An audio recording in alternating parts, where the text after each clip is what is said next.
wa ala alihi wa sahbihi wa mawalah wa la hawla wa la quwata illa billahi wa ba'd.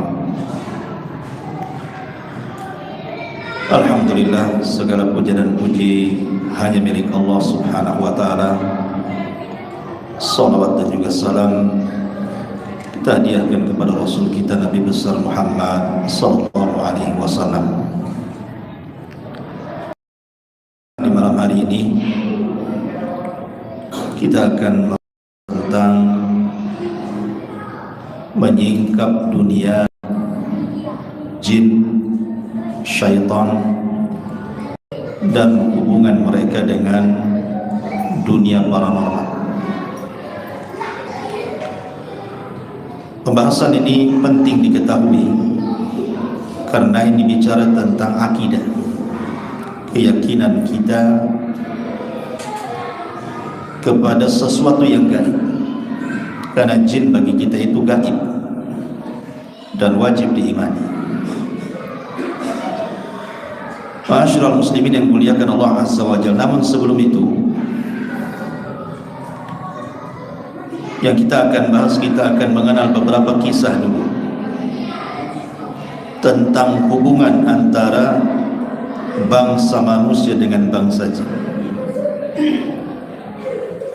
Karena keberadaan jin itu sebenarnya bisa kita rasakan. Keberadaan adanya jin itu bisa kita rasakan, sebagaimana juga keberadaan malaikat bisa kita rasakan, walaupun dua-duanya gaib bagi kita. Salah satunya adalah yang jelas-jelas kita bisa rasakan apabila hati kita ini terdorong untuk melakukan kebaikan, datang ke masjid, datang ke majelis ilmu, membaca Al-Quran dan begitu seterusnya. Berarti di situ ada dorongan-dorongan para malaikat. Tapi kalau kemudian kita melangkah ke tempat-tempat maksiat, malas ibadah dan yang semacamnya, berarti di situ ada dorongan-dorongan syaitan. Jadi kita bisa rasakan sebenarnya condong kepada siapa, mengikuti dorongan syaitan ataukah malaikat. Karena semenjak Adam alaihi salatu wassalam diciptakan, belum lagi ditiupkan roh. Adam belum ditiupkan roh, baru diciptakan, dibentuk dari tanah. Iblis yang merupakan bagian daripada jin itu sudah hasad dalam hatinya kepada Adam, padahal belum hidup tuh Adam tuh. Bahkan dia mengatakan, kalau Allah kuasakan orang ini, makhluk ini, sudah kuhancurkan dia. Ditambah-tambah ketika Allah tiupkan ruh kepada Adam, dan Allah mengatakan kepada para malaikat, wa idh qala rabbuka lil malaikati isjudu li Adam fasajadu illa iblis. Ketika Rabb berfirman kepada para malaikat, sujud kalian kepada Adam, semua malaikat sujud kecuali iblis, dan iblis bagian daripada jin. Sejak itulah permusuhan syaitan dengan manusia berlangsung sampai hari ini. Jin itu akan senantiasa mengganggu manusia. Maksud saya jin-jin yang fasik. Kalau jin muslim yang soleh ya tidak. Makanya kita dengar cerita-cerita di masyarakat kan, kadang ada yang bercerita lewat di sebuah tempat ada suara-suara aneh, atau entah dipanggil-panggil orang padahal nggak ada orangnya, atau mungkin lewat di sebuah tempat kok bulu ini kok berdiri semua, dari bulu kaki sampai rambut. Kenapa ini? Atau melihat yang aneh-aneh, kadang masuk ke kegelapan kok ada bayangan-bayangan, kilapan-kilapan gitu.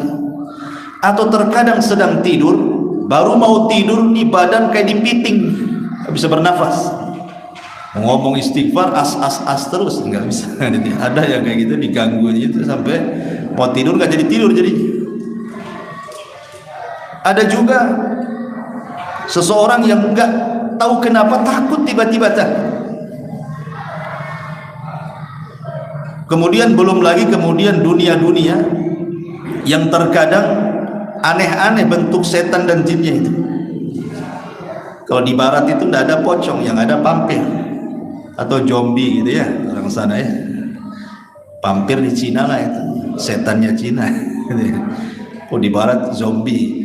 Yang paling banyak istilah setan Indonesia, genderuwonya, kuntilanaknya, sundel bolongnya, paling banyak Indonesia itu.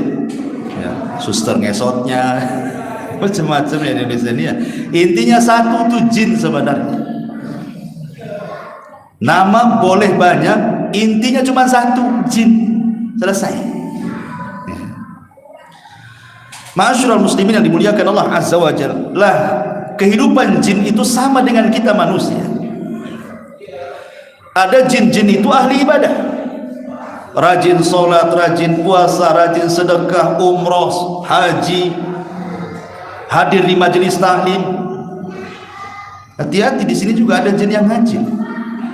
Samping-samping anda ini kan nggak tahu aja. Kalau nampak pulanglah. Tapi ada jin-jin itu yang soleh.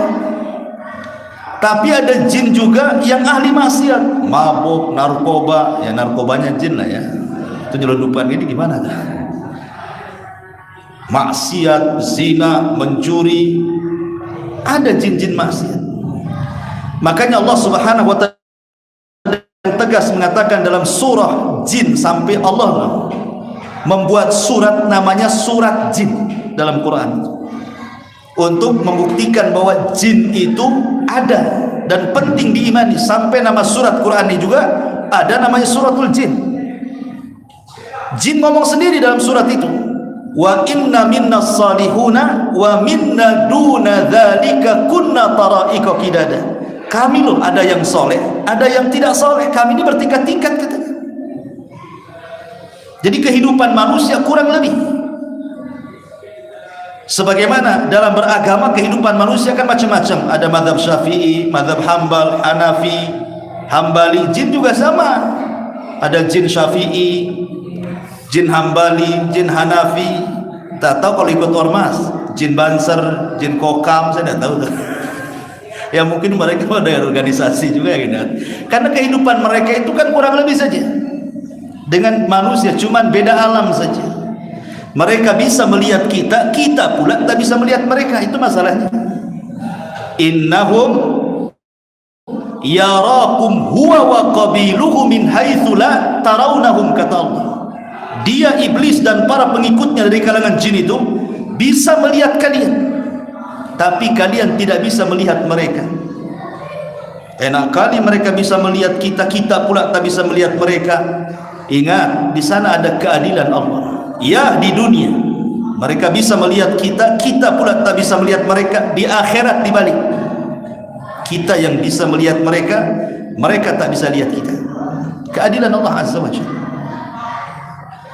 Ma'asyiral muslimin yang dimuliakan Allah Azza wa Jalla. Ada beberapa kisah dari di zaman Rasul dan zaman para ulama salaf ya. Kita akan kisah jin dulu, baru kita masuk pada hukum-hukum. Ma'asyiral muslimin yang dimuliakan Allah Azza wa Jalla. Ketika Nabi SAW pulang dari Taif, kemudian dilempari batu sama orang-orang Taif, karena orang-orang Mekah sudah tidak mau menerima dakwah Nabi. Makanya Rasul pindah ke Taif. Sampai di Taif bukan diterima dakwahnya, dilempari batu pula. Sampai lari 1 mil, akhirnya Rasul harus berlindung di sebuah kebun milik Utbah dan Syaibah. Lah di sini Allah Subhanahu wa taala tiba-tiba menggerakkan beberapa jin yang disebut dengan jin nasibin dari Yaman. Ada sekitar 7 atau 8 jin itu utusan iblis sebenarnya. Jadi iblis itu heran ketika langit tidak bisa ditembus oleh anak buahnya karena difungsikan bintang untuk melempar mereka. Setiap naik ke langit mencuri dengar, kena tembak mati. Apa rahasianya? Iblis tidak tahu. Makanya iblis mengutus semua orang-orangnya, jin-jinnya itu, cari tahu ada apa ini, langit kok tidak bisa ditembus. Lah ada 7 jin nasibin ini nyasar pula ke kebun kurma yang Rasul sedang istirahat di situ. Lah kebetulan ketika mereka nyasar ke tempat itu, Rasul sedang sholat fajar, sedang sholat subuh, dan Nabi SAW membaca Al-Quran di situ. Tiba-tiba bacaan Quran yang dibaca Rasul membuat takjub para jin ini, sehingga akhirnya sekali dengar mereka langsung beriman.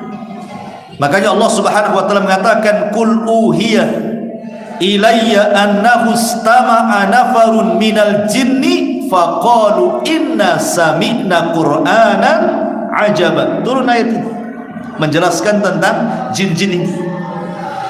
Telah diwahyukan kepada wahai Muhammad bahwa ada sekelompok jin datang mendengarkan bacaan Qur'anmu, tiba-tiba mereka mengatakan, amanna, kami beriman semuanya. Subhanallah, jin kafir mendengar bacaan Quran satu kali langsung beriman. Luar biasa. Tapi ada orang Islam dibacakan Quran lebih jin daripada jin, larinya. Coba kemana di sini ya? Di mana ya? Ada mungkin di luar, di Tarempa ini ada orang kumpul-kumpul, ya kan? Baca Quran Al-Baqarah di situ. Lari enggak? Paling ngomong, ngaji salah tempat, sana di Istiqomah, katalah disuruh di Istiqomah. Dia mau ngaji di sana terserah kan? Berarti dia lari, tidak suka tuh dengan bacaan Quran tuh. Rupanya bukan jin saja yang lari bacakan Quran, orang pun lari. Gitu ya. Ada jinnya tuh. Ini jin satu kali dengar beriman, luar biasa. Menunjukkan bahwa jin itu sama dengan manusia. Mereka belajar kepada siapa? Rasul, karena nabinya jin dan manusia itu sama. Rasul sallallahu alaihi wasallam, inilah perbedaan Rasul dengan nabi-nabi yang lainnya. Kalau nabi-nabi yang lainnya atau rasul-rasul yang lainnya, mereka diutus kepada manusia saja. Tapi Rasul diutus kepada manusia dan kepada jin. Wa ma khalaqtul jinna wal insa illa liya'budun. Tidaklah kami ciptakan jin dan manusia kecuali untuk beribadah. Rasul diutus. Itulah keistimewaan Rasul, diutus kepada dua umat, manusia dan jin. Ini kisah yang pertama. Kisah yang kedua disebutkan dalam Sahihaini, Bukhari Muslim, dari Abu Hurairah radhiyallahu anhu. Jadi suatu ketika Rasul sedang sholat. Rasul sedang sholat. Tiba-tiba datang jin Ifrit. Ifrit ini kalau dari kalangan jin dia kelompok kedua, yang paling tinggi iblis. Di bawahnya Ifrit. Ifrit ini jin yang kuat. Makanya di zaman Sulaiman, ketika Sulaiman hendak memindahkan istana Ratu Balqis dari Yaman ke Palestina, berdiri Ifrit minal jin. Wahai Sulaiman, sebelum engkau berdiri dari singgasanamu, istana sudah kupindah. Saking punya kekuatan gitu ya. Jin itu bisa mindahkan istana. Kalau istana bisa dipindah, kalau mindahkan uang di celengan sebentar saja. Jadi kalau nyelengi uang hilang, itu berarti diambil jin. Jin yang mana satu ya tak tahu lah. Ada jinnya di rumah itu. Tengok celengannya bolong atau enggak. Kalau enggak bolong jin, kalau bolong ya mungkin orang rumah kan. Dari sini menunjukkan bahwa Ifrit ini hendak mengganggu Rasul. Datang dia kepada Rasulullah, lagi sholat tuh diganggu. Rasul marah, dicekiknya, ditangkap, dicekik sama Rasul. Tiba-tiba saking kuatnya cekikan Rasul itu, sampai liurnya keluar mengenai tangan Nabi. Dan Rasul merasakan dinginnya liur jin itu. Dalam bahasa hadis, dalam riwayat Nasai disebutkan, hatta wajadtu barda lisanihi ala yadi, sampai aku mendapatkan rasa liur jin yang jatuh ke tanganku ini sangat dingin sekali. Kalau ada yang bertanya, lah jin kan tercipta dari api, kok bisa bisa liurnya bisa dingin? Harusnya kan panas liurnya kan? Dia kan tercipta dari api. Kalau manusia tercipta dari tanah, malaikat dari cahaya, harusnya liurnya panas dong. Kok dingin gitu ya? Yang tercipta dari api itu cuma satu, namanya Sumia. Dalam istilah Israiliyat, bukan iblis, Sumia. Itulah jin yang dikekalkan. Ada yang mengatakan iblis berdasarkan nas Quran.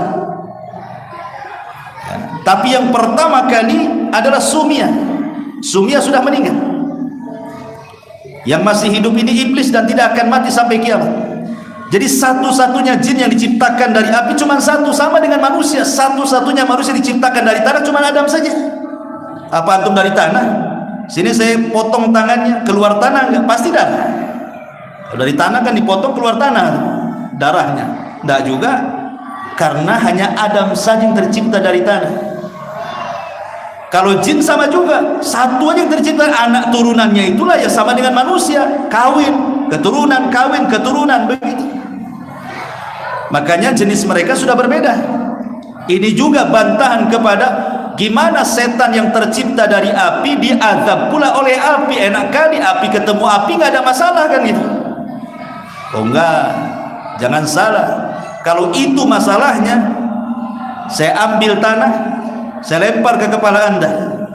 Kalau sakit, jangan bilang sakit, anda dari tanah, ini juga tanah, bentur-benturkannya sama tanah.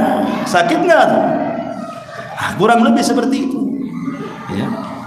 Jadi Nabi SAW itu diganggu sama jin. Kemudian Rasul mengatakan, kalau aku tidak teringat doanya Sulaiman alaihi salatu wassalam. Apa doanya Sulaiman? Rabbi firli wahabli mulkan la yanbaghi li ahadin min ba'di. Ya Rabb, ampuni dosaku dan berikan kepadaku kerajaan yang jangan pernah kau berikan kepada siapapun setelahku. Artinya cukup Sulaiman saja yang bisa mendudukan jin itu. Maka sama Rasulullah, kalau aku tidak ingat doa Sulaiman, sudah kuikat di tiang masjid sehingga dilempari oleh anak-anak. Akhirnya dilepas lagi karena ingat doanya Sulaiman. Cukup Sulaiman saja yang bisa mendudukan jin. Menunjukkan bahwa di sini ada hubungan kan, jin itu suka mengganggu manusia. Rasul aja diganggu, apalagi kita, makin diganggu lagi. Ma'asyiral muslimin yang dimuliakan Allah Subhanahu wa taala. Makanya Rasul mengajarkan ketika Rasul melawan jin dan mencegah itu apa? Menunjukkan Rasul mengajarkan kepada kita keberanian.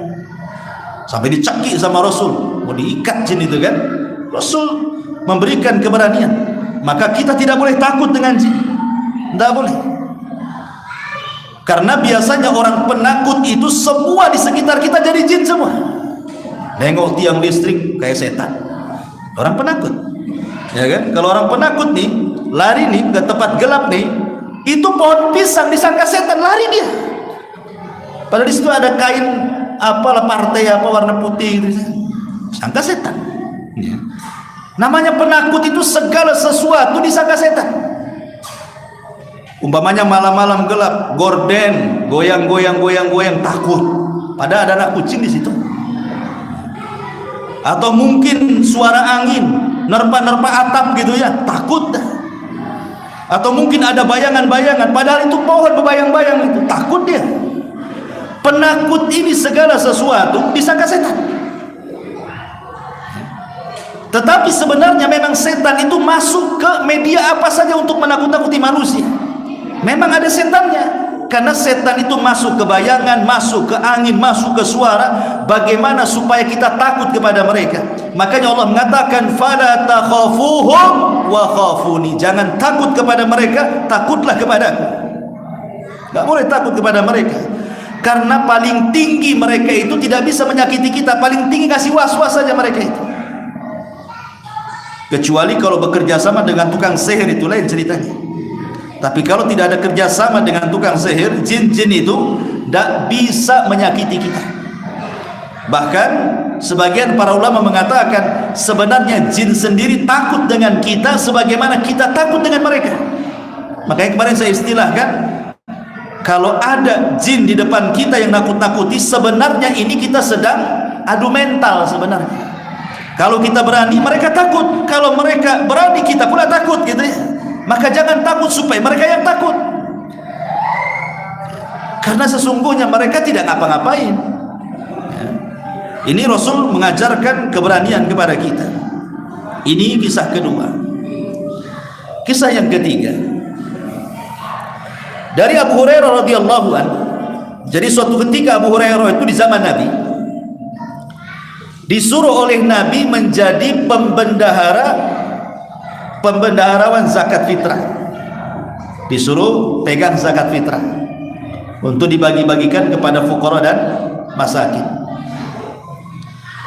Rupanya di malam hari datang pencuri nyuri makanan di tempat yang dijaga Abu Hurairah, Baitul Mal itu.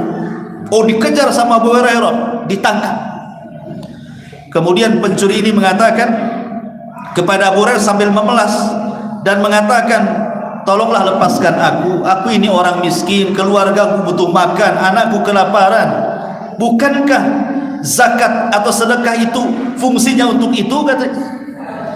Akhirnya Abu Hurairah melihat kasihan, dilepas.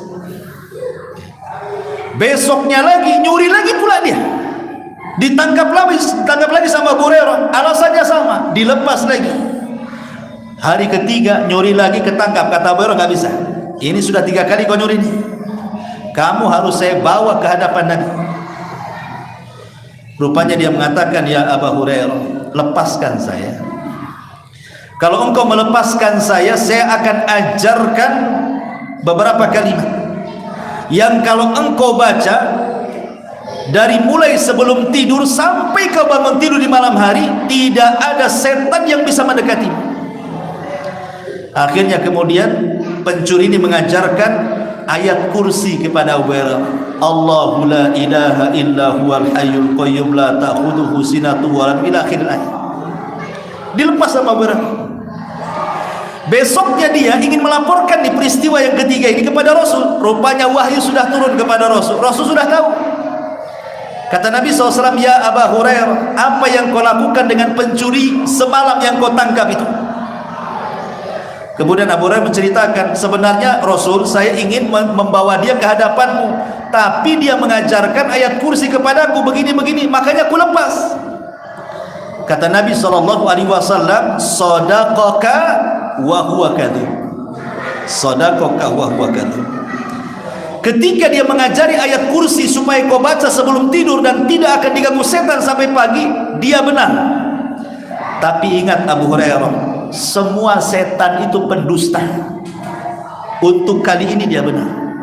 Dari sini menunjukkan bahwa kalau kita dinasihati dan nasihat itu isinya benar, jangan pernah melihat kepada siapapun yang memberikan nasihat. Hatta dari setan sekalipun, kalau benar terima. Buktinya Rasul mengatakan apa? Shadaqaka, setan itu benar, kata Rasul. Rasul tidak mengatakan setan itu dusta. Setan itu benar. Berarti disuruh menerima kebenaran, kan? Walaupun yang ngomong setan. Walaupun yang ngomong setan. Makanya Imam Ahmad ketika di penjara dinasihati oleh pemabuk di penjara itu. Apa kata pemabuk di penjara ini? Wahai Imam, kau jangan takut dicambuk, katanya. Aku sudah ratusan kali dicambuk, katanya. Aku dicambuk karena maksiat, engkau dicambuk karena menegakkan kebenaran. Kau lebih mulia daripada aku. Ya Ahmad, kalau engkau hidup bahagia. Kalau engkau mati syahid. Kalau engkau selamat, tetap kau akan mati juga. Makin kuat imannya Imam Ahmad, padahal yang nasihati pemabuk, ya kan? Kalau benar apa salahnya? Kalau benar, kalau nggak benar ya janganlah ya, jangan diterima. Walaupun dia kiai, kalau nggak benar. Ma'asyiral muslimin yang dimuliakan Allah Azza wa Jalla. Lah di sini menunjukkan bahwa setan itu, jin itu bisa tasyakul, kan? Bisa beralih rupa menjadi pencuri. Setan bisa beralih rupa itu jadi manusia. Itulah kelebihannya jin itu, dia bisa beralih rupa menjadi manusia kemudian mencuri. Dan ini kisah yang ke berapa ini? Enggak usah pakai nomor lagi, lupa. Kemudian juga kisah selanjutnya adalah dari sahabat Ubay ibn Ka'ab radhiyallahu anhu yang disahihkan oleh Syekh Nasir Al-Albani rahimahullah taala. Jadi suatu ketika Ubay bin Ka'ab ini di rumahnya heran, dia ada gantang bejana isinya kurma. Setiap malam berkurang kurmanya. Perasaan dia tidak pernah ngambil, tidak pernah makan, tapi berkurang. Curiga dia. Apa kata dia? Maka aku pun berusaha untuk mengintipnya. Malam itu siapa yang mengambil kurma ini? Apa yang terjadi? Fa idza huwa bidabatin tushbihul ghulam al-muhtalim. Tiba-tiba aku melihat seperti binatang berbulu, tetapi bentuknya seperti anak yang sudah balik. Jadi kayak manusia tapi berbulu semua, gitu loh. Kata Ubay bin Ka'ab. Kemudian fasallamtu faraddas salam. Maka aku pun mengucapkan salam kepada yang mencuri kurma di bejana itu. Assalamualaikum. Rupanya dia jawab salam pula. Waalaikumsalam. Kan gelap nih kan, remang-remang masalahnya. Maka tiba-tiba kemudian fanawalani yadaka. Maka aku pun menyodorkan tangan, dia pun menyodorkan tangan, aku pun salaman. Gelap-gelap gak tahu tuh apa yang terjadi. Kagetlah Ubay bin Ka'ab ini. Kenapa? Karena tangannya berbulu semua. Kemudian kata Ubay bin Ka'ab ini, karena dia sudah mulai ketakutan nih, man anta, siapa kamu? Ajinniyun am insi? Kamu itu jin atau manusia? Maka tiba-tiba dia mengatakan, ana jinni, saya jin. Tiba-tiba nih kalau posisi antum di posisi Ubay bin Ka'ab, kira-kira apa yang terjadi itu? Saya jin. Apa enggak kencing di celana? Subhanallah, ya kan? Ya. Kemudian apa kata Ka'ab ini? Ubay bin Ka'ab radhiyallahu anhu, ketika dia mengatakan seperti itu, laqad alimtul jin ma fihim ashadda minni. Kemudian dia mengatakan, sesungguhnya aku ini jin lemah, tapi ada jin yang lebih jahat daripada aku, katanya. Ada jin yang lebih jahat daripada aku. Aku hanya mencuri kurma 1-2 butir tiap malam, tapi ada atasanku yang lebih jahat lagi. Kan gitu ya, di kantor juga gitu ya, ada atasan lebih jahat lagi dia. Gitu ya. Akhirnya kemudian kata Ubay bin Ka'ab, ma hamalaka ma sana'ta. Apa yang membawa kamu kemari sehingga engkau mengambil kurma-kurma dalam bejanaku? Maka jin ini mengatakan, balagana annaka rajulun tuhibbus sadaqata fa ahbabna an nusiba min ta'amika. Aku dengar engkau ini orang dermawan, suka ngasih sedekah, katanya. Makanya kalau aku datang ke rumahmu mengambil makananmu, kau tidak akan marah, kau kan suka sedekah, katanya. Kemudian kata Ubay bin Ka'ab radhiyallahu anhu, faman ladzi yujiruna minkum. Kira-kira kalau supaya aku terhindar dari kejahatanmu, aku harus apa? Kemudian jin ini juga sama dengan jin yang ketemu dengan Abu Hurairah, mengajarkan ayat kursi. Diajarkan ayat kursi. Kalau kau ingin selamat dariku, bacalah ayat kursi. Dari sini kita tahu bahwa ayat kursi itu bukan sembarang ayat. Itu ayat untuk melindungi kita dari jin. Ya, baca tuh setelah sholat wajib, sebelum tidur, itu dibaca tuh ayat kursi. Ma'asyiral muslimin yang dimuliakan Allah Azza wa Jalla, ini kisah Ubay bin Ka'ab yang dikeluarkan, yang disahihkan oleh Syekh Nasiruddin Al-Albani. Masih Ubay bin Ka'ab juga dikisahkan dalam riwayat yang lain. Jadi Ubay bin Ka'ab ini, dia sedang safar dari Mekah ke Madinah bersama rombongan para sahabat. Rupanya di tengah jalan tersesat dia. Namanya padang pasir. Padang pasir itu kayak laut juga. Kalau sudah di tengah laut itu kan kadang nggak ada tepinya tuh laut tuh. Padang pasir kurang lebih kayak gitu tuh. Kalau kita di tengah padang pasir tuh kayak pasir semua, kanan kiri depan belakang kayak lautan pasir tuh. Lah di zaman sahabat nggak ada Google Map. Kalau nyasar nggak bisa, ada aplikasi apa yang mau dibuka. Sekarang enak lah kemana-mana Google Map. Nyasar di padang pasir, habis bekal, habis minum. Rata-rata kalau nyasar di padang pasir nggak minum, mati orang tuh. Jadi ketika Ubay bin Ka'ab dan para sahabat sudah putus asa, matilah, sudah perbekalan kami habis, minuman habis, sudah putus asa, ya sudahlah kalau harus meninggal di padang pasir. Tiba-tiba ketika mereka sudah putus asa, datang manusia besar sekali, raksasa besar, mendatangi sahabat Ubay bin Ka'ab dan sahabat-sahabat yang lainnya. Kemudian orang ini ketika melihat Ubay ini kaget, kok ada orang besar kayak gini. Maka Ubay mengatakan, "Mana anta, siapa kamu? Kenapa ada di padang pasir?" Maka dia mengatakan, "Ana min baqiyatin nafari minal jin alladhi istama'an nabiyya sallallahu alaihi wasallam." Saya adalah sisa-sisa jin yang dulu pernah mendengar ayat dibacakan Nabi. Kisah yang pertama tadi, ada 7 jin kemudian mendengar Quran, beriman. Lah jin ini mengatakan, saya satu di antara 7 jin itu yang mendengar bacaan Nabi kita. Dan saya mendengar Nabi SAW bersabda bahwa seorang muslim adalah saudaranya muslim. Walaupun saya jin, saya muslim. Anda manusia, Anda muslim. Dan saya mendengar Rasul mengatakan sesama muslim itu harus saling bantu, katanya. Saya akan bantu kalian. Di sana ada mata air, kesanalah, ambil air di sana, minum kalian di sana. Akhirnya dengan ketakutan Ubay bin Ka'ab dan para sahabat ini mengikuti jin tadi, kemudian sampai di mata air. Akhirnya mereka selamat dari kematian. Ini kalau jin muslim baik ya. Kalau jin yang lain yang enggak muslim ya tak baik lah, malah sengaja mati aja kau di situ katanya. Tapi jin muslim kasih tunjuk. Ya. Ini juga diantara alat hubungan antara jin dan juga manusia. Ma'asyiral muslimin yang dimuliakan Allah Azza wa Jalla, bahkan di zaman Umar bin Khattab radhiyallahu anhu, di zaman Umar bin Khattab, Umar ini mengutus pasukan untuk menyerang Nahrawan. Ada satu daerah namanya Nahawan. Itu Umar mempersiapkan pasukan untuk membuka Nahawan, yang ketika itu dipimpin oleh Nu'man ibn Thabit radhiyallahu anhu. Lah rombongan para sahabat ini pecah jadi 2. Ada pasukan dipimpin oleh Nu'man bin Thabit arah ke sana.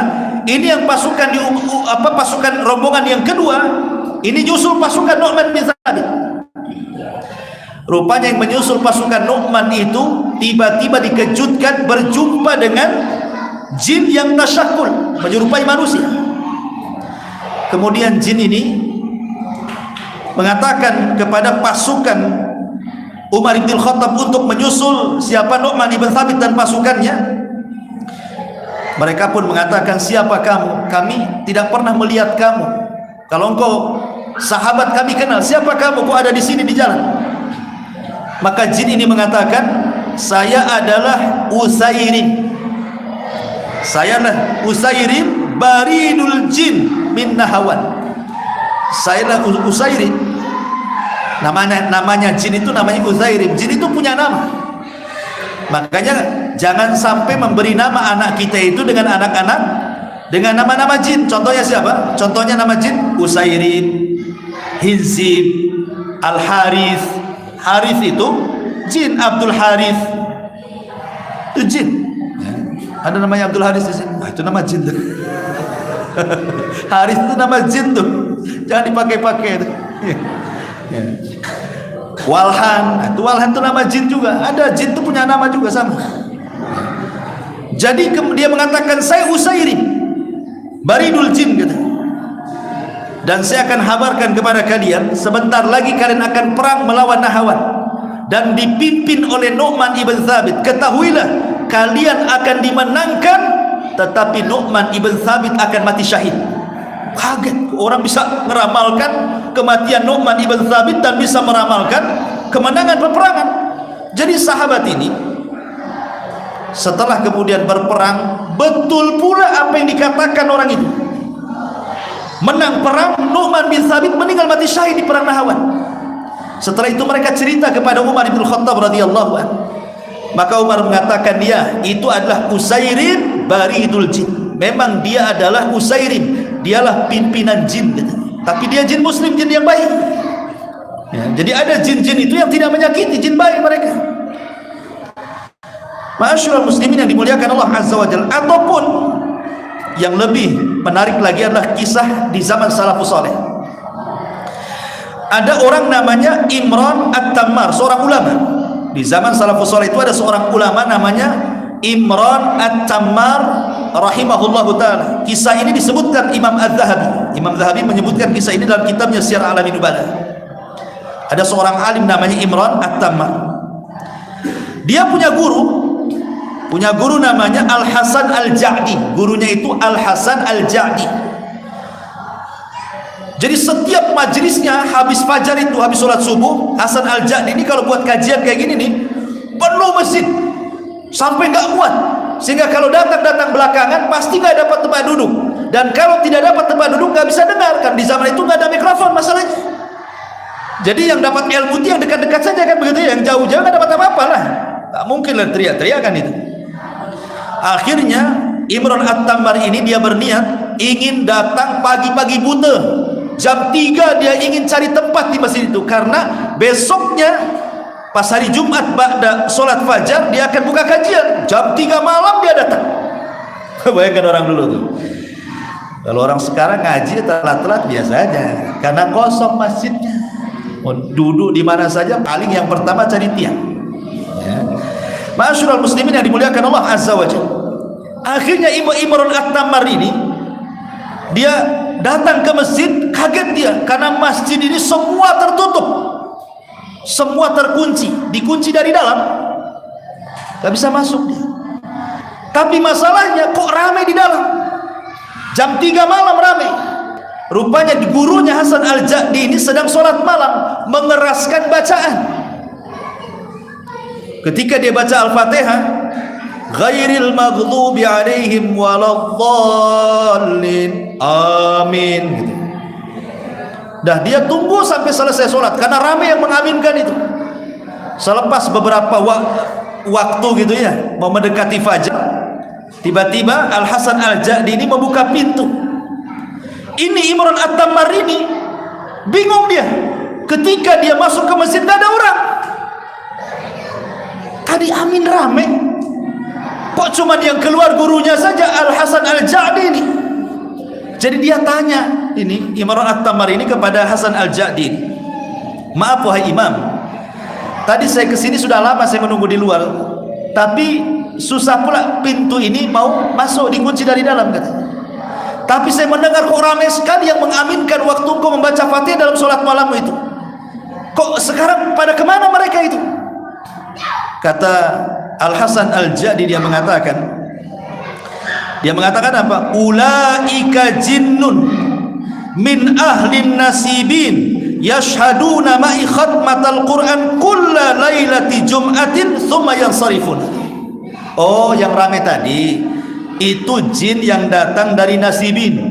Mereka setiap Jumat memang ke sini untuk menghatamkan Quran, habis itu pergi katanya. Pertanyaannya, gimana kalau antum jam 3 malam ke Istiqomah sini, sholat sendiri, baca Fatihah, amin di belakang? Kira-kira apa yang terjadi? Mana nggak ada orang. Diaminkan orang tapi tak ada orang di belakang gitu kan. Apa enggak dihidupin semua lampu ini kan? Tak menggigil itu. Ma'asyiral muslimin yang dimuliakan Allah, seperti itulah kalau jin-jin muslim mereka hadir di majelis-majelis ilmu kan. Mereka ikut sholat juga dengan kaum muslimin. Karena jin itu kalau belajar kepada manusia jadi ustadz ya, tapi kalau kita belajar dan kepada jin jadi dukun kita. Bedanya ya. Jadi kalau jin belajar sama kita, ustadz dia keluar dari masjid sini. Coba belajar sama jin, buka praktek dia jadi dukun. Makanya ilmu agama itu dari manusia, jin belajar sama kita. Kita tidak boleh belajar sama mereka karena mereka itu jahil. Kita dimuliakan oleh Allah Azza wa Jalla. Ini juga kisah yang disebutkan siapa? Imam Az-Zahabi rahimahullah ta'ala. Kemudian kisah yang lain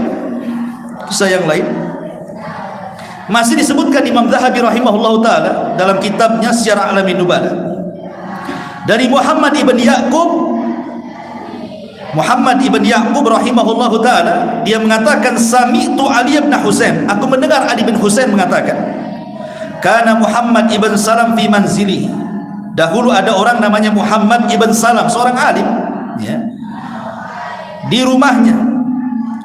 Tengah malam, fadaqqa babahu, tiba-tiba ada yang mengetuk pintu tengah malam, ketukan tengah malam. Kemudian dibuka, fa kharaja, rupanya di depannya ada orang manusia. Faqala ya Abdullah, ana jinniyun rasulu malikil jin ilaika liyusallima alaika. Maaf, saya ini utusan raja jin, hanya untuk menyampaikan salam kepadamu. Habis itu pergi. Coba, jin saja baik, coba nyampein salam. Kita ini kadang-kadang nggak mau nyampein salam. Salam ya kalau ketemu dengan si Anu, kan enak kita ini. Bagaimana kalau antum dititipi salam? Kalau dititipi uang kan jelas tuh, tolong antarkan uang 500.000 ke si Anu. Nah, ketemu, saya tadi titipi uang 500.000, ambil. Sekarang kalau saya katakan tolong titipkan salam, sampaikan kepada si Anu, kira-kira apa yang mau disampaikan? Assalamualaikum gitu? Bukan. Ya sampaikan, Ustaz Hasan nitipkan salam kepadamu. Cukup gitu saya disampaikan. Lah yang dengar ini harus yang antum dititipi salam itu apa jawabannya? Alaika wa alaihi salam. Nah gitu jawabannya. Untukmu yang sudah membawa salam dan untuk dia yang sudah menitipkan salam, keselamatan bagi kalian berdua. Itu ya, kalau dititipi salam ngomong gitu. Ya.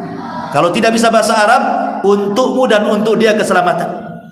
Saling mendoakan. Ya. Bukan dijawab, itu tadi si Anu nitip salam, waalaikumsalam warahmatullahi wabarakatuh. Dia tidak jawab salam. Itu jawaban kalau dengar assalamualaikum, baru kita waalaikumsalam warahmatullahi wabarakatuh. Kita kan nggak dengar salam dia, hanya dititipi salam. Makanya jawabannya alaika wa alaihi salam, untukmu dan untuk dia keselamatan. Nah, itu cara jawabnya. Ma'asyiral muslimin yang dimuliakan Allah Azza wa Jalla. Tapi kan luar biasa nih. Coba kita malam-malam jam 1 dikotok rumah, tiba-tiba saya jin, langsung dikunci lagi sama kita kan itu. Nah, kita ini penakut masalah. Tapi begitulah interaksi jin-jin di zaman salaf dulu ya. Tetapi juga ada jin, setiap rumah itu ada jinnya. Karena di zaman Rasul ada kisah, ada seorang anak muda ketika perang Khandaq. Jadi ketika perang Khandaq itu, perang parit dalam bahasa kitanya, dalam bahasa Qur'annya perang Ahzab. Makanya ada surat namanya surah Al-Ahzab, itu menceritakan tentang perang Khandaq. Jadi karena Rasul disibukkan menjaga parit, jangan sampai musuh loncat dengan kuda, sampai-sampai Rasul kemudian apa? Telat sholat asar. Karena musuh itu mau masuk di waktu asar, akhirnya sampai waktu maghrib, sholat asar di waktu maghrib. Itulah Rasul, sampai Rasul murka gara-gara musuh-musuhnya mengakhirkan sholat asar di waktu maghrib. Rasul mengatakan semoga Allah memenuhi kuburan mereka dengan neraka, katanya. Mereka sudah mengakhirkan sholat wusta, katanya. Jadi sholat wusta itu sholat asar. Lah ada anak muda baru kawin ya, anak muda ini baru nikah, kemudian gabung tentara. Dia takut kalau seandainya istrinya yang baru dinikahi itu diserang Yahudi. Nah, sedikit ya kita lanjutkan sampai selesai. Akhirnya kata Rasul, ya sudah kalau gitu pulang dulu, lihat istrimu, tapi jangan lupa bawa pedang. Pulang dia. Rupanya tiba-tiba ketika sampai di rumah, istrinya lari dari dalam rumah keluar dengan pakaian yang tidak layak. Cemburulah suaminya ini. Ada apa ini? Kenapa kau tutup aurat? Istrinya mengatakan tidak. Di rumah kau lihat sendiri ada apa, katanya. Masuklah sahabat ini ke dalam rumah, rupanya ada ular. Langsung diserang. Akhirnya serang-serangan karena ular merasa terancam dengan pedang anak muda ini, dia pun nyerang. Subhanallah, dua-duanya kena. Ular ini kena sahabat, kepala ular pula kena caplok anak muda ini. Dua-duanya mati. Yang sahabat ini kena patukan ular, ular itu kena sahabat pedang. Sampailah kabar ini kepada Rasul. Kata Nabi SAW, inna fil madinati jinnan qad aslamu. Ingat, di Madinah ini banyak jin yang sudah masuk Islam. Di Madinah ini banyak jin yang masuk Islam. Fa idza ra'aitum minhu syai'an fa'adinuhu thalathata ayyam. Ingat, kalau kalian melihat sesuatu di rumah kalian entah dalam bentuk ular, jangan langsung dibunuh. Kalau kita mendapatkan ular di rumah, jangan langsung dibunuh, kata Rasul. Tetapi meminta baik-baik kepada ular itu, suruh keluar, karena dikhawatirkan ular itu jelmaan dari jin. Tapi kalau ular itu tak mau juga keluar, kata Rasul apa? Boleh kalian membunuhnya setelah membaca ta'awudz, a'udzu billahi minasy syaitonir rajim. Jadi ular itu jangan dibunuh dulu, dikhawatirkan dia jelmaan dari jin muslim. Memang dia sedang masuk ke rumah kita, karena kalau dia jelmaan dari jin muslim, diusir pasti dia keluar.